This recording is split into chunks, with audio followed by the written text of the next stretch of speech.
India के सबसे underrated investment product. ये एक ऐसा प्रोडक्ट है जिसमें बहुत सारे छुपे लोग पैसे बहुत बनाते हैं। बहुत सारे लोग जो रहते हैं वो एंजॉय बहुत करते हैं। ऑलरेडी गुड़गांव में 250 से ज़्यादा फ्लोर्स डिलीवर कर दिए हैं। 250 उनके रेडी हैं और 1000 से ज़्यादा पाइपलाइन में वो डेवलप कर रहे हैं। हमारे ही बुजुर्गों की बनाई हुई बिल्डिंग्स आज 50-50, 100-100 साल पुरानी भी खड़ी हुई हैं। बट लो राइज में क्या स्ट्रक्चरल इशू आते हैं over a period of time, और वो क्यूरिंग अगर आप नहीं कर रहे हो तो somewhere down the line you are playing around with the quality. कि नाम हम लग्जरी का देते हैं बट लेकिन जो लग्जरी है वो आपको अपने घर में मिलनी है। तो एक इन्वेस्टर ये कैसे जज करे कि मैं इसका बिल्डर फ्लोर लूँ या उसका बिल्डर फ्लोर लूँ? जो हमारा values on earth value system है वो हमें यही सिखाता है कि भाई अपनी क्वालिटी के ऊपर में कोई कॉम्प्रोमाइज़ नहीं होना चाहिए। कहीं पे भी आज की डेट के अंदर में लैंड के प्राइसेस नीचे गए हैं ना, प्लॉट के रेट कभी भी नीचे, ज़मीन का रेट कभी नीचे नहीं जाएगा, ज़मीन का रेट हमेशा ऊपर जाएगा और it is going to directly convert into the floors appreciation. अब अगर गुड़गांव के आसपास में देख लूँ, वहाँ पे बहुत सारी डेवलपमेंट हो रही है, तो सब बोलते हैं कि यार वहाँ पे अपॉर्चुनिटीज हायर देन गुड़गांव। फिर इंफ्रास्ट्रक्चर प्रॉब्लम्स तो हैं गुड़गांव में। हाँ, ये बबल है, ये बर्स्ट करेगा।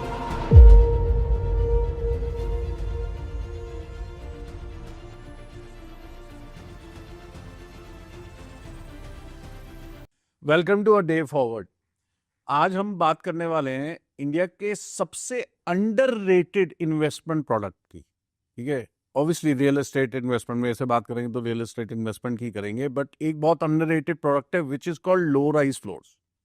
ये एक ऐसा प्रोडक्ट है जिसमें बहुत सारे छुपे लोग पैसे बहुत बनाते हैं। बहुत सारे लोग जो रहते हैं वो एंजॉय बहुत करते हैं, but many people do not know the advantages of staying in low rise developments, क्योंकि बात ही सोशल मीडिया में अगर आप देखो तो हाई राइज और उस सब की होती है, बट अगर आप 60-70% ऑफ द सिटी देखो वो लो राइज से बनती है। So today we have an expert with us. We have Ajay Sudhera ji, who's the head of sales for Laburnum developers. Now Laburnum developers कौन है? इन्होंने ऑलरेडी गुड़गांव में 250 से ज्यादा फ्लोर्स डिलीवर कर दिए हैं। 250 उनके रेडी हैं, जिसमें फैमिलीज अब रेडी होना रहना शुरू कर देंगी, और 1000 से ज्यादा पाइपलाइन में वो डेवलप कर रहे हैं। ये लोग गुड़गांव में भी डेवलप कर रहे हैं और ये कुछ प्रोजेक्ट्स गोवा में भी कर रहे हैं। They are very clear that they want to focus specially on low rise development in New Gurgaon, on Extension Road, on Dwarka Expressway and various other pockets. So आज इस पॉडकास्ट में हम इसके सारे प्रोज एंड कॉन समझेंगे और देखेंगे आपके लिए कितना इंपॉर्टेंट है। So let's welcome Ajay ji. Thank you so much Vipin ji. Thank you Ajay ji. आज आपको क्या लगता है जो मैंने बोला कि it is the most underrated product, ये ठीक बोला या नहीं? Absolutely right. Why do you think it is underrated? क्यों है? देखिए, somehow the real estate market जिस तरीके से चल रही है उसके अंदर में बहुत बड़ा रीज़न है, बैक टू बैक आपके लॉन्चेस भी आ रहे हैं और जिस तरीके से प्रोजेक्ट होते हैं, branded residences and all those things, नई नई चीज़ें आ रही हैं। लेकिन जो मेजर जो कोर है उसके अंदर में जो घर, एक जो चीज़ को हम लोग देखते हैं, वो घर कहीं पीछे छूट जाता है। और मेरे हिसाब से अगर हम देखें तो जो हमारा लो राइज फ्लोर्स है वो सही महीने के अंदर में जो एक घर की फीलिंग चाहिए एक आदमी को, वो प्रोवाइड करता है। हम लोग बेसिकली जो इंडियन सोसाइटी है, हमारे जो पूर्वज भी थे और जो हमारे बुजुर्ग हैं, वो क्या बोलते हैं कि ज़मीन का टुकड़ा लो और उसके ऊपर में घर बनाओ, रहना चलो करो। कई बार अभी हमारे आज भी बुजुर्ग हैं जो शायद जो हाई राइज सोसाइटीज़ में उसमें शिफ्ट होने से डरते हैं। किसी को हाइट्स का, अरे यार मैं तो हाइट पे फंस गया, एक जो पड़ोसियों से मिलने जुलने की जो फीलिंग रहती है वो छूट गई, अड़ोस पड़ोस का पता नहीं चलता। तो उन सब चीज़ों को अगर हम देखें तो अभी फिर भी वो लो राइज फ्लोर्स के अंदर में चीज़ें मेंटेन हो जाती हैं। अंडररेटेड, लोग सोचते हैं कि शायद एमिनिटीज़ ही सब कुछ है, भी क्लब हाउसेस, फैंसी चीज़ें, ये सब। और घर तो रहना तो घर के अंदर में ही है, सोना तो अपने बेडरूम में आकर ही है। तो अगर स्पेस वो अच्छी मिले, एक कोजी स्पेस मिले आपको और वेल डिज़ाइंड अप मिले, अच्छी लोकेशन के मिले, everybody is striving for a good location, a good house at the end of the day. तो मेरे ख्याल से डिफरेंस सिर्फ इतना सा ही है कि नाम हम लग्जरी का देते हैं बट लेकिन जो लग्जरी है वो आपको अपने घर में मिलनी है एक्चुअल के अंदर में। अच्छा, ठीक है। तो इसको एक एक करके निकालते हैं। जी। अगर इसको हाई राइज से भी हम कंपेयर करें तो सबसे पहली चीज, लो राइज में ये बोला जाता है that the livable area that you get और usable area that you get is higher than and I would say cheaper than a high rise. इसको कैसे आप डिफाइन करोगे? डेफिनेटली है चीज़। हम्म। आज हम लोडिंग की बात करते हैं। कोई भी लो राइज फ्लोर है, बेसिकली वो एक प्लॉट के ऊपर में एक हमारे व्यूअर के लिए पहले बता दो लोडिंग का क्या मतलब होता है। लोडिंग का मतलब ये होता है कि जो आपका घर, जो आपको एक्चुअल स्पेस मिल रही है रहने के लिए, उसके ऊपर में ऐड ऑन क्या क्या चीज़ें हो रही हैं। Okay. अभी इसके अंदर में सपोज करो हाई राइज में आप कुछ भी चीज़ लेते हैं, सपोज करो आपके घर का जो कारपेट एरिया है वो निकल कर आता है, लेट्स अज्यूम कि 1100 स्क्वायर फीट का है। ठीक है। अब उसके ऊपर लोडिंग क्या क्या आ जाएंगी, जो अंदर रोड्स बनी है वो भी उसके पर हाउस के हिसाब से डाली जाएंगी। Club house, parks, common areas, ये जितनी भी चीज़ें हैं ये सारी बेसिकली बाद में आपके घर के अंदर में ऐड हो जाती हैं, जिसको हम सुपर एरिया इवेंचुअली बोलते हैं। तो अगर वो देखोगे आप, तो जो कारपेट एरिया आपको मिल रहा है और सुपर एरिया जो आपको बाद में कोट करा जा रहा है, तो वो डबल हो जाता है, दुगना हो जाता है। जबकि ऑन द कॉन्ट्रेरी अगर आप यहाँ पर कोई लो राइज के अंदर में चीज़ लेते हो, तो आपका जो सुपर एरिया है वो बेसिकली कितना है एज्यूम होगा, भैया आपने कवर्ड एरिया तो ले ही लिया है प्लॉट के अंदर में जितना भी आपको एक अलॉटेड है, उसके बाद में आपका नीचे का जो खाली स्पेस छूट जाती है, बाहर की रोड्स आपके प्लॉट के अंदर में नहीं आती हैं, वो लोडिंग नहीं आती हैं, स्टिल्ट का कुछ एरिया आ जाएगा या शाफ्ट्स आ जाएंगी। तो अगर हम लोग वही बात करें कि अगर हम 1100 का कारपेट एरिया निकाल कर आते हैं, तो वो तकरीबन 1600 के आसपास आपका सुपर एरिया निकल कर आता है। और जबकि ऑन द कॉन्ट्रेरी अगर वो हाई राइज में लेकर चलोगे आप, तो वो 1100 तो 2400 के आसपास पहुंच जाता है, हो जाएगा। तो ये बेसिक बहुत बड़ा डिफरेंस है। और इसका प्राइस इम्पैक्ट क्या होता है? Almost double, almost double. Live examples हैं हमारे पास में। मैं आपको एक एग्जांपल देता हूँ, गोल्फ कोर्स एक्सटेंशन, अभी हमारा एक प्रोजेक्ट चल रहा है सेक्टर 63A के अंदर में ही। ठीक है। हमारा उसके अंदर में कारपेट एरिया है 1100 स्क्वायर फीट का, और हम लोग उसको तकरीबन ट्रेड कर रहे हैं 2.50 CR के आसपास, रेडी टू मूव चीज़ है। इसी लोकेलिटी के अंदर में अगर आपको सेम कारपेट एरिया की कोई चीज़ लेनी पड़ेगी, 6 करोड़ के आसपास जाएगी। दैट इज द एलिवेट में लोगे या आप डीजी होम्स में लोगे 5.5-6 करोड़ रुपए की पड़ेगी, क्योंकि वो करीब 2200-2300 स्क्वायर फीट सुपर लेना तो पड़ेगा। आप ये देख लीजिए कि कहाँ 2.5 करोड़ रुपए हैं और कहाँ 6 करोड़ रुपए हैं या 7 करोड़ रुपए हैं, तो इवेंचुअली वो डिफरेंस आ रहा है आपका। तो प्राइस डिफरेंस अपने आप ही आएगा उसके अंदर में। दूसरा, आपके रूम के साइजेस वगैरह जो हैं, लो राइज फ्लोर्स नॉर्मली आज की डेट के अंदर में हम भी बना रहे हैं और लोग भी बना रहे हैं, बट उसमें क्या है, कॉन्सेप्ट ये रखा है कि इंटीरियर्स कंप्लीटली डन अप कर दो। हाई राइजेस में नॉर्मली वो चीज़ें आपको नहीं मिलती, वो आपके ऐड ऑन है, वो आपका एक्स्ट्रा खर्चा रहेगा घर के अलावा। जब आपने खरीद लिया उसके बाद में आपको ऐड ऑन खर्चा करना ही पड़ेगा बाय डिफॉल्ट। अब इंटीरियर्स में क्या क्या काउंट होता है?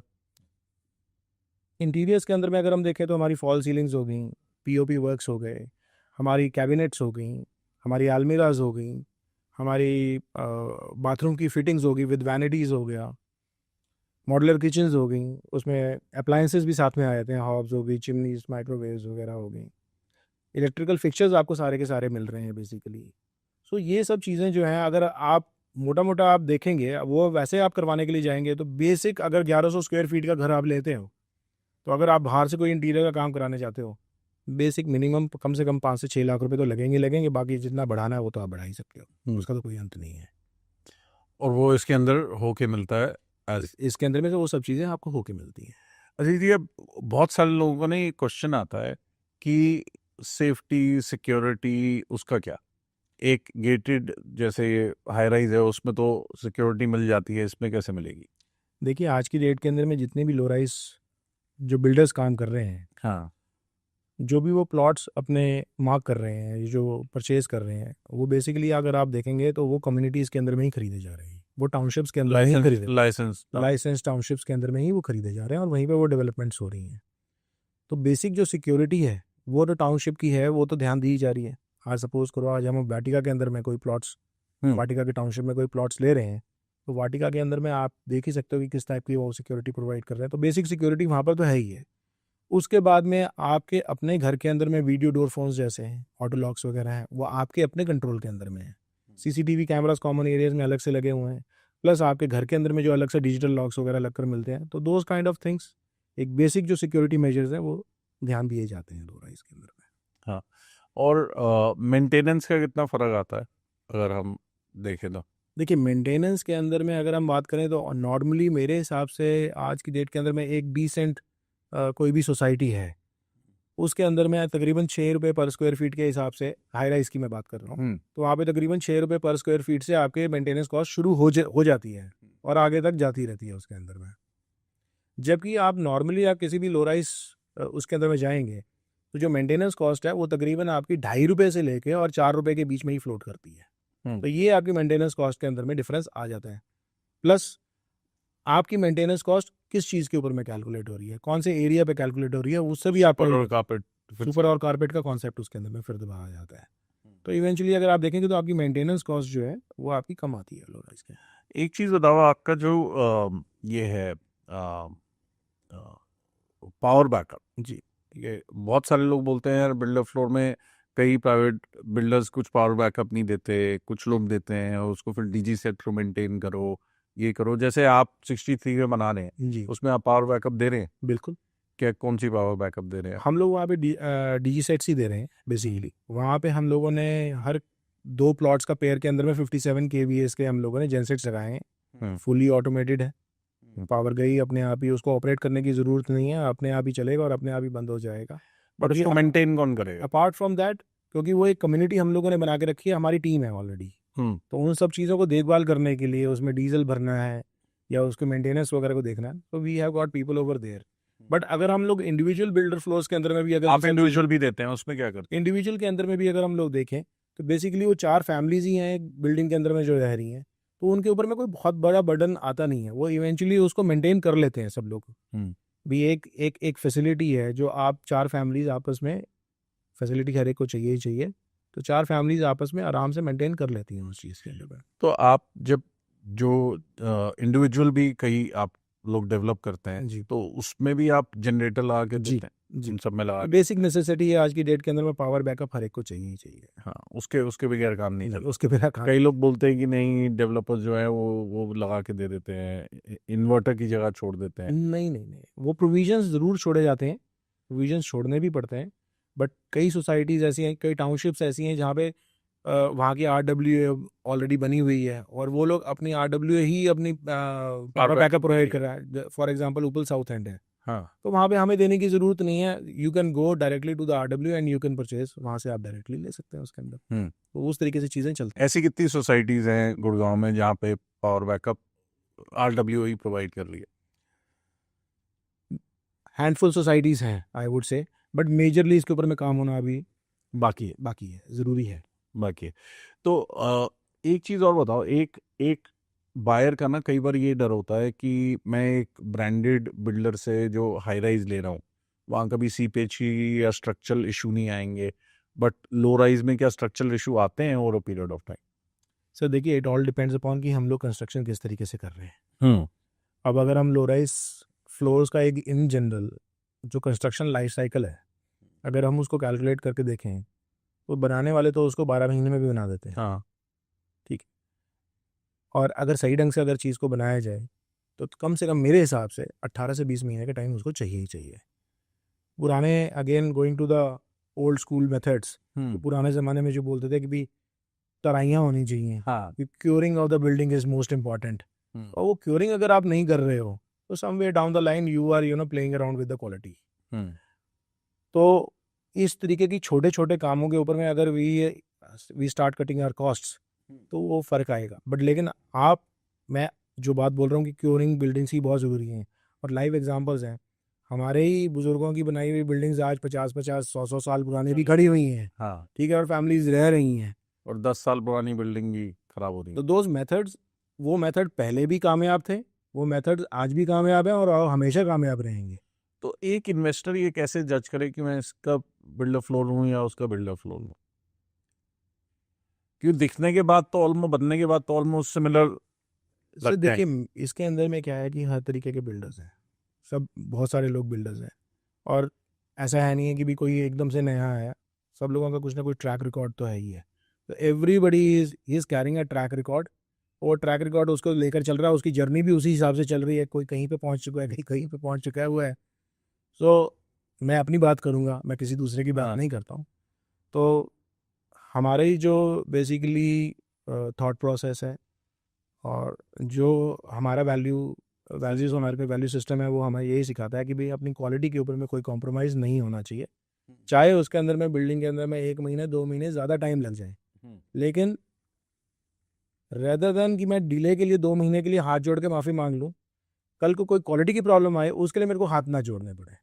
तो हम लोग उस चीज़ को लेकर चल रहे हैं, and that value system I would like to thank the chairman of the group mister Anil Pandit ji. तो ये उन्हीं की तरफ से है, फ्रॉम द डे वन उनकी तरफ से एक ही सोच है कि कल को ये ना हो कि भाई मेरे कॉलर के ऊपर में कोई दाग लगे, या कल को मेरे को आके कोई बोले कि यार तुमने अच्छा काम नहीं तुमने अच्छा काम नहीं करा। तो क्वालिटी के ऊपर में कोई कॉम्प्रोमाइज़ नहीं होना चाहिए, और जितना बिल्डिंग को बनने के लिए टाइम चाहिए उतना आप दो और प्रॉपरली उसको डिलीवर करो। जी। एक बात बताओ, एज एन इन्वेस्टर बहुत बहुत बार ये बोला जाता है कि हाई राइज में तो आप पैसे दो, आपके पैसे बन जाते हैं। इन्वेस्टर के लिए बिल्डर फ्लोर कैसा प्रोडक्ट है और उसके पैसे कैसे बनते हैं? सो देखिए, एज एन इन्वेस्टर अगर हम देखें, आज मैं कहीं पे भी पैसा लगाऊंगा, ऑफ कोर्स मैं बिल्कुल जब चीज़ कोई लॉन्च हो रही है मैं उसी टाइम में पैसे को इन्वेस्ट करूंगा, लेकिन मेरी को उसकी रियल टाइम जो रिटर्न है या मेरा एप्रिसिएशन है वो तब आना चालू होगा जब मेरे स्ट्रक्चर्स बाहर निकलने आएंगे या मैं कंप्लीशन के नज़दीक पहुंचा हुआ हूँगा। अनटिल अनलेस कि हम डीएलएफ है, मैं ये बात बोल नहीं रहा, कोई मेरे को गुरेज नहीं है, बट कोई भी आप हाई राइज बनाते हो तो नॉर्मली उसमें 6 से 7 साल लगते हैं उसको बनने में, और 5 साल लगा लीजिए, और सही महीने के अंदर में एप्रिसिएशन वही 3-4 साल बाद ही मिलनी शुरू होती है। तो उसको अपना पैसा जो लॉक करना है वो कम से कम 3 साल के लिए लॉक करना ही पड़ेगा इन्वेस्टर को। On the contrary low rise के अंदर में टोटल लाइफ साइकिल ही 18 महीने का है। 18 से 24 महीने का। इन्वेस्टर को क्या चाहिए? इन्वेस्टर को रोटेशन चाहिए अपने पैसे की, रेदर देन इन्वेस्टिंग मनी और फिर वो 3 साल तक उसको लॉक करके बैठा रहे waiting for the return to come. यहाँ पे वो आप 1 साल के अंदर में, 1.25 साल के अंदर में, by the time the building is visible कि हाँ अब ये नियर टू कंप्लीशन है या नियर टू पोजेशन है, तो उसको अपना अप्रिसिएशन अच्छा मिलता है। और भाई जो मेरी ऑब्जर्वेशन है पोस्ट कोविड, तो कई कई जगह तो 40% की भी रिटर्न आई है। और अगर आप ये एज्यूम करो कि भी अगर 1.25 साल के अंदर में 40% की रिटर्न आ रही है, that is very good, that's a very good investment. तो 30-40% की रिटर्न आ जाती है। अप्रॉक्सीमेटली आप 25 से 30% की एक विंडो लेकर चल सकते हैं जिसके अंदर में आपकी रिटर्न मैं बोलूँगा कि सेफली आती है। जैसे कई लोग बोलते हैं मोस्टली बिल्डर फ्लोर जब बन गए, डिलीवर हो गए, आपने खरीद लिया, आप रहना शुरू हो गए, आप रह रहे हो, अपने लिए रह रहे हो, या फिर आपने लेके कई लोग किराए पे भी दे देते हैं, तो क्या उसकी वैल्यू डिप्रिशिएट होती है over a period of time? Never. अच्छा, उसका क्या कारण है कि कैसे, उसका क्या लॉजिक है कि नहीं होती? सर आपका सवाल में आपका जवाब है। आप मेरे को ये बताओ कि कहीं पे भी आज की डेट के अंदर में लैंड के प्राइसेस नीचे गए हैं? ना। आज आप गुड़गांव के अंदर में जो बिल्डर फ्लोर्स बन रहे हैं जिन सोसाइटीज़ में, सपोज कर लेट्स से निर्वाणा हो गया या साउथ सिटी 2 हो गया या मालिबू हो गया, जो लग्जरी है, या किसी भी और जगह जगह के ऊपर में ले लें, प्राइसेस पोस्ट कोविड आपके हिसाब से कितने बड़े होंगे? पोस्ट कोविड तो डबल ट्रिपल हुआ है, बट वही डायरेक्ट आपका जो है ट्रांसफर हो रहा है, आपकी फ्लोर के ऊपर में आ रहा है, और सिर्फ 4 फ्लोर ही तो बने एक प्लॉट के ऊपर में, कौन सा पूरा हाई राइज बना दिया हम लोगों ने। तो प्रॉपर्टी के अप्रिसिएशन हो ही रही है, और इसके लाइव एग्जांपल्स हैं जिन लोगों ने हमसे आज, I will give you an example. हमने 2023 के अंदर में अंसल वर्सालिया में सेक्टर 67A के अंदर में अपने 15 प्लॉट्स के ऊपर में डेवलपमेंट करी थी, और वो फ्लोर्स हमने 2023 दिसंबर के अंदर में डिलीवर कर दिया। सर जब हमने वो प्रोजेक्ट लॉन्च करा था तो उस टाइम के अंदर में रफली वी हैड स्टार्टेड 300 गज के प्लॉट साइज थे, चाहे 4 BHK बने थे। 1.80 के आसपास हम लोगों ने उसको बेचना शुरू करा था। आज की डेट के अंदर में रीसेल के अंदर में भी कोई बंदा 3.5 करोड़ रुपए का ग्राहक भी जाता है तो वो उसको मना कर देता है कि भाई मेरे को नहीं बेचना है। So that is the kind of appreciation you are seeing. तो डबल तो हो ही पड़े हैं। और किसी भी तरीके से लो राइज के अंदर में कभी भी प्लॉट के रेट कभी भी नीचे, ज़मीन का रेट कभी नीचे नहीं जाएगा, ज़मीन का रेट हमेशा ऊपर जाएगा और it is going to directly convert into the floors appreciation. That's the simple calculation this. एक चीज बताओ कि पिछले कुछ सालों में जब से जमीन के रेट बढ़े, आपको क्या लगता है कि लोग जो उसके अंदर कंस्ट्रक्शन, इंटीरियर्स और क्वालिटी डाल रहे हैं, वो भी उसी के हिसाब से बढ़ाया है लोगों ने या नहीं? मैं फिर दोबारा से बोलूँगा कि भाई मैं किसी दूसरे की बात नहीं कर सकता और इसके अंदर में, तो ना मैं बात करता हुआ ठीक लगूंगा उस चीज़ के लिए, बट मैं अपनी बात करूंगा उस चीज़ में. देखिए, ठीक है, हर एक एंड यूज़र जो है जिसको घर चाहिए वो इस चीज़ को नोटिस कर रहा है कि लैंड के प्राइसेस बढ़ रहे हैं. ठीक है, but at the same time he needs value also उसके अंदर में. तो अगर वहाँ पे हमने कहीं पे कॉम्प्रोमाइज़ करना शुरू कर दिया तो वो फिर आप सही ढंग से प्रोडक्ट को ना तो आप डिलीवर कर पाओगे ना बेच पाओगे. तो डेफिनेटली अगर आप उसको आप प्राइस मांग रहे हो किसी भी क्लाइंट से तो आपको वो वैल्यू देनी भी पड़ेगी उसको. और वो आप एक ही तरीके से डिलीवर कर सकते हो एज ए बिल्डर कि भाई प्लॉट तो चलो जो है वो है ही है, बट लेकिन मेरे को प्रोडक्ट आपको अच्छा बना कर देना है, उसके अंदर में स्पेसिफिकेशंस जो है उनको बेटर कर देना है, क्वालिटी आपको बेटर कर देनी है हमेशा, और हर प्रोडक्ट को हर लॉन्च को पहले से और बेटर करना है. वो एक चैलेंज भी है हमारे सामने और वो इसी तरीके से चलता है. तो आपके पास जो ज़्यादातर कस्टमर्स आते हैं, जब मैं इन्वेस्टर्स की बात नहीं कर रहा, मैं एंड यूज़र की बात कर रहा हूँ. इन्वेस्टर तो जहाँ पैसा देके चले जाते हैं. जी. एंड यूज़र जब आपके पास आते हैं तो वो वही होते हैं जिनको बिल्डर फ्लोर ही लेना होता है, या फिर वो दोनों तरफ कंपेयर भी कर रहे होते हैं? सिर्फ कंपेयर कर रहे होते हैं. कर रहे होते हैं. इसके अंदर में मैं ये बोलूँगा कि अप्रॉक्सीमेटली मेरे पास में 30% या 40% जो क्लाइंटेज है वो ऐसी है कि जिनको बिल्डर फ्लोर ही चाहिए, बट जो 60-70% है वो डेफिनेटली दोनों चीज़ों को कंपेयर कर रही होती है. और जब वो कंपेयर करते हैं अगेन, जो जैसे अभी हमने शुरुआत के अंदर में डिस्कस करा था कि प्राइस का इफेक्ट कितना है high rise to low rise के अंदर में, तो देन दे अंडरस्टैंड कि हाँ ये ही हमारे लिए सूटेबल है in our budget also as comparatively और as per our usage also. तो वो फिर at the end of the day उसके ऊपर में सेटल होते हैं और उनको पसंद भी ज़्यादा मेरे ख्याल से वही चीज़ आती है, क्योंकि कम्युनिटी वाली फीलिंग जो है ना मेरे ख्याल से कहीं ना कहीं, और एक इंडिविजुअल एहसास भी है, वो सिर्फ बिल्डर फ्लोर में ही आ सकता है आपको, वो आपको हाई राइज में नहीं आ सकता. ये वैसे भी लोग होते हैं जिनको ये होता है यार लैंड का मेरे को 25% शेयर मिल रहा है, उनके लिए ये क्या बड़ा फैक्टर होता है? Yes, definitely this is a very big factor, because her builder floor के अंदर, बिकॉज स्टिल +4 हम लोग कंस्ट्रक्शन करते हैं, तो यहाँ पे हमारे को लिख कर देना है कि भी उसको अनडिवाइडेड लैंड शेयर भी है जो 25% वो हर फ्लोर के साथ मिल रहा है, और ये एक बहुत बड़ा फैक्टर है. हालांकि लो राइज और भी बिल्डर्स बना रहे हैं जो गेटेड कम्युनिटीज के नाम के ऊपर में प्राइजेस अगर आप देखोगे तो उनके भी वो डबल के ऊपर में ही जाते हैं, बट वो लोग भी लैंड शेयर लिखकर नहीं देते हैं.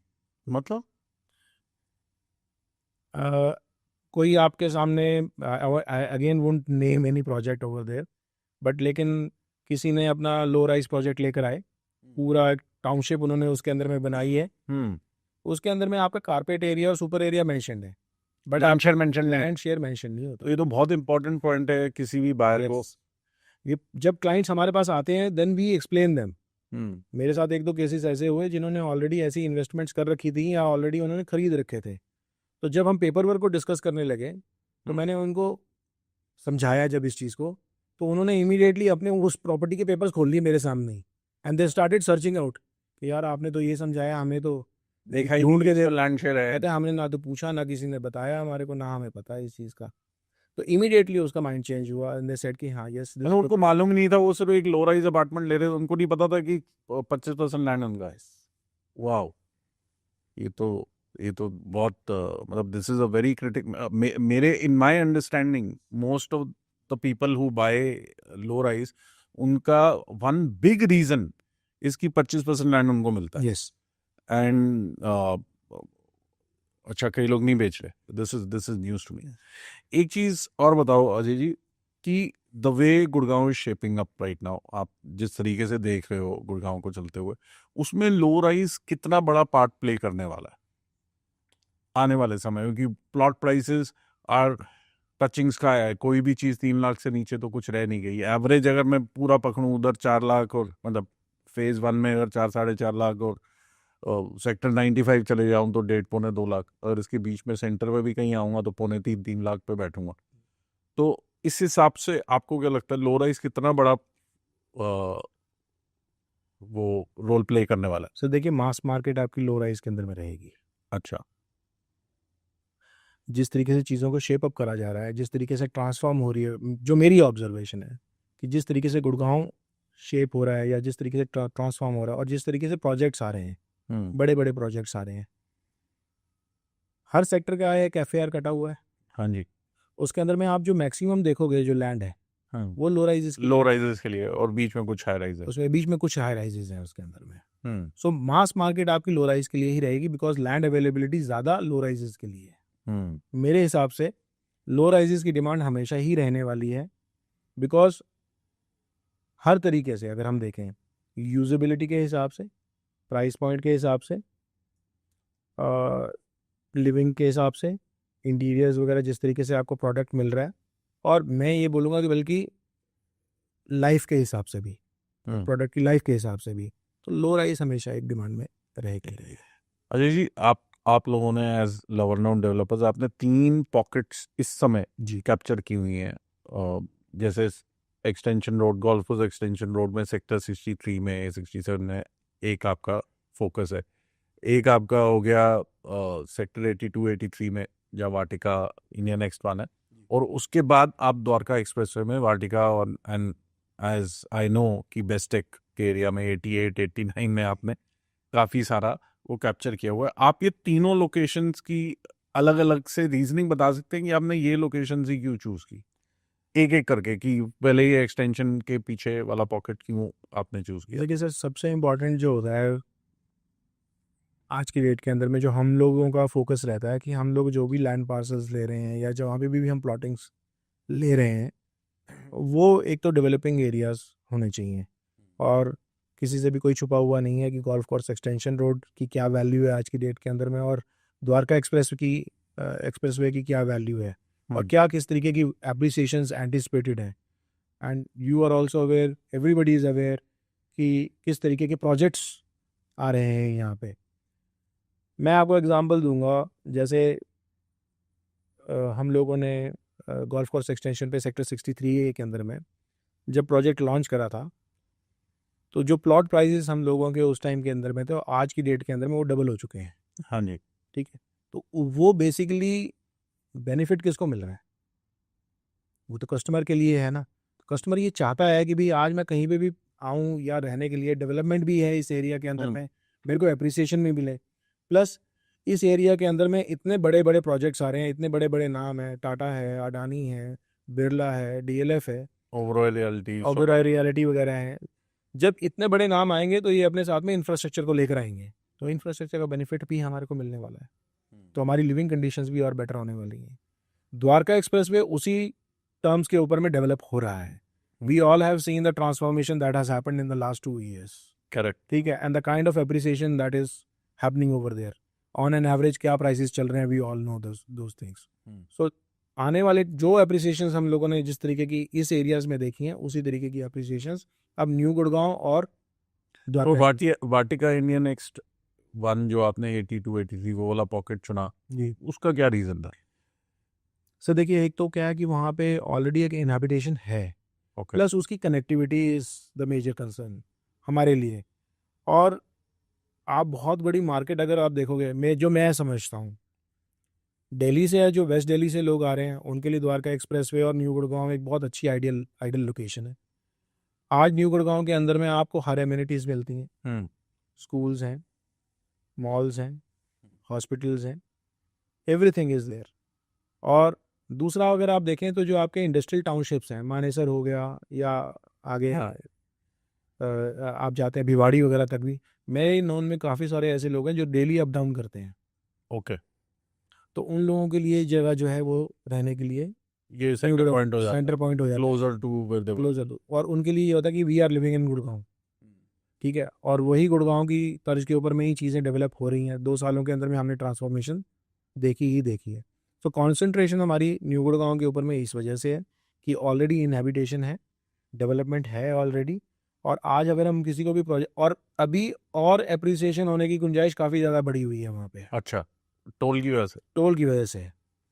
टोल हटना ही हटना है, eventually it has to go. और फिर उसके प्राइसेस आप देखिएगा किस तरीके से आपके बढ़ने वाले हैं। प्लस जो लोग ऑलरेडी कनेक्टिविटी के पॉइंट ऑफ व्यू से भी देखते हैं तो उनको समझ में आता है, you are next to NH8 on basically on NH8, और आपकी मेन गुड़गांव से भी कनेक्टिविटी बहुत अच्छी है। तो ये चीज़ें मैटर करती हैं। And because of I think वो जो पूरा प्रिवाना वाला DLF का पॉकेट, Yes. DLF 6 बन रहा है, Yes, with toll going away, it is just 2 minutes away 2 from minutes away from there, that वो DLF जहाँ पे लाता है उससे वैसे ही वैसे ही उड़ जाती हैं जी। उड़ जाती हैं चीज़ें।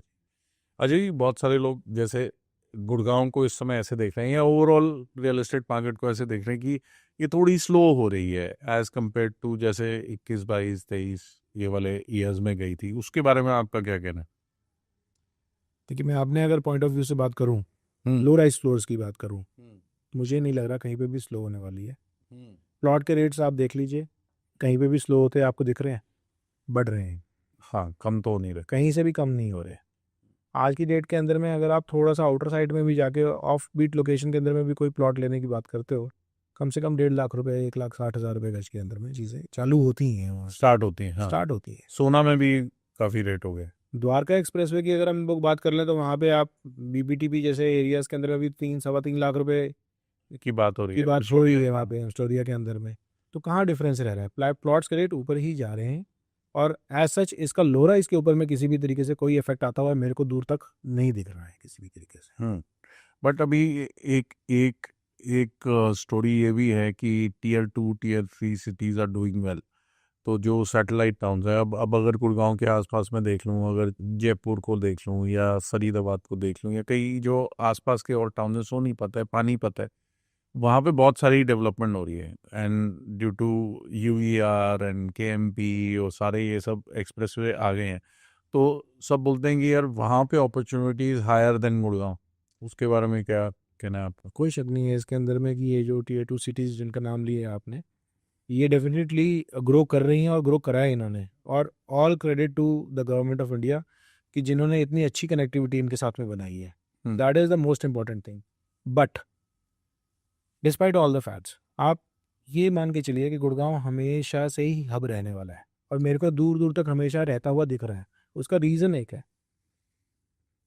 गुड़गांव एक ऐसा शहर है जो ड्राइव कर रहा है बाकी सिटीज़ को। ओके। अगर आप देखें तो ये जितने भी आपके सैटेलाइट सिटीज़ हैं, आज फरीदाबाद है, it's basically an industrial town. Sonipat again it is going to be an industrial town. ये जितने भी नाम आपने लिए ये सब इंडस्ट्रियल टाउन्स हैं, but Gurgaon is a corporate hub. तो जो इंडस्ट्रियल टाउन को ड्राइव करना है उनको ड्राइव मिलेगी कॉर्पोरेट से, और वो कॉर्पोरेट हब है ये। यहाँ पे आपकी हमेशा जो इनफ्लो है मैन पावर का, वो गुड़गांव में हमेशा रहेगा। बच्चे आज यूनिवर्सिटीज़ में पढ़ के निकल रहे हैं, आप हरियाणा के अंदर में देख लीजिए, हिसार यूनिवर्सिटी, कुरुक्षेत्र यूनिवर्सिटी, कहीं से भी है जो बच्चे पढ़कर आ रहे हैं, उनके लिए जॉब्स कहाँ अवेलेबल है? जॉब्स हमेशा से ही गुड़गांव में अवेलेबल है। और जब तक आप यहाँ पे इनफ्लो आता रहेगा, जब तक गुड़गांव जॉब्स देता रहेगा, तो यहाँ पे हमेशा ये मार्केट भूमि में ही रहेगी।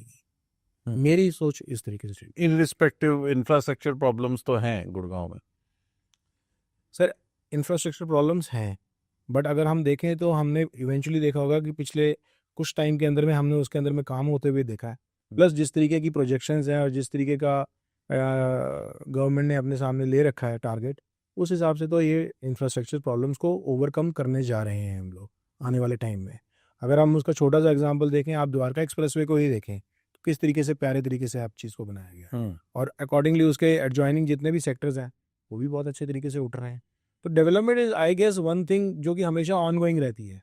कोई ऐसा कुछ नहीं है कि कहीं पे किसी सिटी के अंदर में आपने पहले डेवलपमेंट कर दी और उसके बाद आबादी को लेकर आए हो। Doesn't happen that way.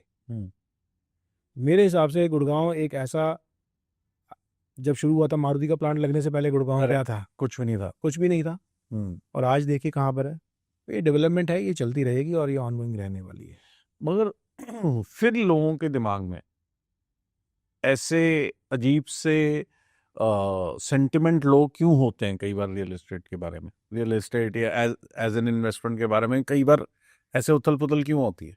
Sir आप रोक नहीं सकते। हम्म 2021 कोविड के बाद में जो जब बूम आया हुआ था हमारे पास में रियल एस्टेट में, बोलने वाले तो तब भी बोलते थे कि ये कुछ टाइम के लिए है हाँ और नीचे चला जाएगा, hmm but it is not going to happen.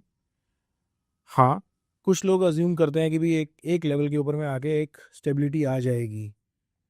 कुछ लोगों का ये भी बोलना है कि ये बबल है, ये बर्स्ट करेगा, बट ऐसा इवेंचुअली नहीं होने वाला, क्योंकि रियल एस्टेट का एक जो आई वुड से फाउंडेशन है वो ज़मीन के ऊपर में टिका हुआ है, और ज़मीन की वैल्यू कभी भी डिप्रिशिएट नहीं होने वाली है। That is for sure, for sure. ज़मीन की वैल्यू कभी भी डिप्रिशिएट नहीं होगी। इसकी एक थ्योरी और भी है, I was talking to someone, कि गुड़गांव की अगर मैं बात करूँ तो गुड़गांव में क्या हुआ है ना, कि जैसे आप बोल रहे हो ज़मीन की वैल्यू कम नहीं हुई, अब अगर मेरा रॉ मटेरियल ही कम नहीं हुआ तो उसके ऊपर मैं लो राइज बनाऊँ या हाई राइज बनाऊँ वो महंगा ही होगा। यस, ठीक है ना, वो बढ़ ही रहा है। और दूसरा ये कहते हैं कि ज़मींदारों ने इतने पैसे बना लिए हैं, किसी ज़मींदार की एक ज़मीन तो है नहीं, ज़मींदारों के पास इतने पैसे आ चुके हैं तो उनकी होल्डिंग पावर बहुत है। आज today landlords are the wealthiest people in this city. तो वो ये कहते हैं कि ठीक है, मैंने ये 1 एकड़ बेच दी, मैं तो 4 साल होल्ड कर सकता हूँ अपनी बाकी 50 एकड़। तो वो कभी भी उसकी वैल्यू गिरने नहीं देते। Yes, that is the reason कभी भी यहाँ पे वो क्रैश होने का कोई मतलब नहीं है। मतलब ही नहीं है, दूर दूर तक नहीं है इसके अंदर। एक मैं और पूछना चाह रहा था कि जैसे आप बोल रहे हो यहाँ पे डेवलपमेंट बहुत हो रही है, इंफ्रास्ट्रक्चर पे काम हो रहा है, तो जो इलेक्ट्रिसिटी इश्यूज थे एक टाइम पे, इलेक्ट्रिसिटी और वाटर इश्यूज होते थे प्राइवेट कॉलोनीज में, उनकी क्या कंडीशन है आज? Much better, much better, much मतलब इलेक्ट्रिसिटी जाती है? इलेक्ट्रिसिटी जाती है, पर उस तरीके के नहीं है कि कट्स लग रहे हैं आपके 3-3 घंटे 4-4 घंटे वाले कट्स हैं। हाँ, पीक लोड्स बेसिकली प्रॉब्लम्स हमारे कब आती हैं, समर्स के अंदर में आती हैं, बट लेकिन जो मैंने पिछले 2 सालों के अंदर में ट्रेंड देखा है, चीज़ें बहुत इम्प्रूव हो गई। जैसे कितनी महीने में कितनी बार कट लगता है? अगर ऑन एन एवरेज लेकर चलूँ तो दिन के अंदर में कहीं आधा घंटा, हम्म ऑन एन एवरेज हम्म 1 घंटा, हम्म वो भी जब आपके पीक लोड्स आवर्स होते हैं उसके अंदर में, सिर्फ समझ में, मई जून में। मेजरली समर्स के अंदर में। अदरवाइज कोई ऐसा हम लोगों ने अपनी किसी भी टाउनशिप के अंदर में मैं बोलूँ, चाहे वो मेन गुड़गांव है चाहे न्यू गुड़गांव है, हमारे को कभी इस तरीके के इश्यूज फेस नहीं हुए। एंड जो भी नया प्लान लग रहा है उससे ये कह रहे हैं कि this also is going to go away. Yes. Haryana is planning to sell power to other state, right? यही प्लान है। Yes, yes. जो यहाँ दूसरा एक चीज़ और भी है मेरे ख्याल से, जो एक फैक्टर उसमें ऐड ऑन होता है कि जो भी नए सेक्टर्स कट रहे हैं, अब गवर्नमेंट ने ये करा है कि भी सब स्टेशन आप टाउनशिप के बाहर लगा दो, हाँ। और जितना भी इंटरनल जो आपका डिस्ट्रीब्यूशन नेटवर्क वगैरह है, वो बेसिकली वो डेवलपर जो है, जो उस टाउनशिप को देख रहा है, वो देखेगा। इन सब चीज़ों से क्या है कि कॉस्ट काफ़ी कम होगी गवर्नमेंट की, and they are able to better plan there basically resources. तो उस वजह से भी मेरे को लगता है कि सप्लाईज वगैरह आपकी थोड़ी सी और बेटर हो रही हैं, और क्या है कि प्राइवेट प्लेयर्स के होने की वजह से थोड़ा सा डिमांड को और बैलेंस आउट करा जा रहा है, डिमांड को क्रिएट करा जा रहा है, एक प्रेशर भी एक पॉजिटिव वे में क्रिएट करा जा रहा है, और गवर्नमेंट उसके ऊपर में अटेंड कर रही है। Things are happening and happening for a good reason only. एक चीज और अजय जी, आप लोग एज डेवलपर्स अभी मैंने सुना गोवा में भी प्रोजेक्ट्स कर जी। रहे हैं, तो गुड़गांव के साथ साथ गोवा क्या? देखिए, हम जिस तरीके से बढ़ रहे हैं, थोड़ा सा हमने इस चीज़ को लेकर सोचा है कि भाई हमारे को थोड़ा सा आउट ऑफ गुड़गांव भी निकलना चाहिए, और गोवा ही क्यों चूज किया? गोवा बेसिकली एक टूरिस्ट डेस्टिनेशन तो है ही है, और पिछले कुछ टाइमों के अंदर में हम लोगों ने ये देखा कि वो गोवा की मार्केट एक काफ़ी अच्छी तरीके से रियल एस्टेट के अंदर में बूम भी आया है। हालांकि अगेन गोवा के बारे में भी लोगों की परसेप्शंस, जैसे अभी आपने बोला गुड़गांव के बारे में, गोवा के बारे में भी है, बट हम वहाँ पर जो अपना प्रोडक्ट लेकर आएंगे, बेसिकली हम इस तरीके का प्रोडक्ट लेकर आ रहे हैं जो कि बेसिकली इन्वेस्टर फ्रेंडली भी हो, एंड यूज़र फ्रेंडली भी हो। आप एक ऐसी टिकट साइज़ के अंदर में इन्वेस्टमेंट अपने लिए रख सकें गोवा में कि आप इजीली उसको एक सेकंड होम भी बोल सकें अपने लिए, और आप कभी भी जाएं और इस्तेमाल कर सकें, और मे भी है एयरबीएनबी की तरह से या किसी भी तरीके से आप इस्तेमाल करना चाहें। तो 1-2 करोड़ की अप्रॉक्सीमेटली इसी रेंज के अंदर में हम लोग रखेंगे उसको। Okay. And we are going to be coming up in Goa in somewhere around June और July. this year itself. this year only. And with multiple projects or one project? अभी हमारे पास में अभी जो हमारा प्रोजेक्शन है, जो हमारा टारगेट है कि every quarter there is going to be one new project over there. अच्छा, every quarter there is going to be. मतलब जितनी डेवलपमेंट आप यहाँ कर रहे हैं ऑलरेडी गुड़गांव में, उतनी आप आगे करना चाहते हैं. Okay, got it. Thank you so much, Ajay ji. Thank you for this conversation. Thank you so much for having me. And I hope this was useful for people. So thank you for watching. And आपको कुछ भी और सवाल है तो ये expert हैं, आप हमारे कमेंट सेक्शन में लिख सकते हैं about low rise development and about Gurgaon investment. Thank you so much.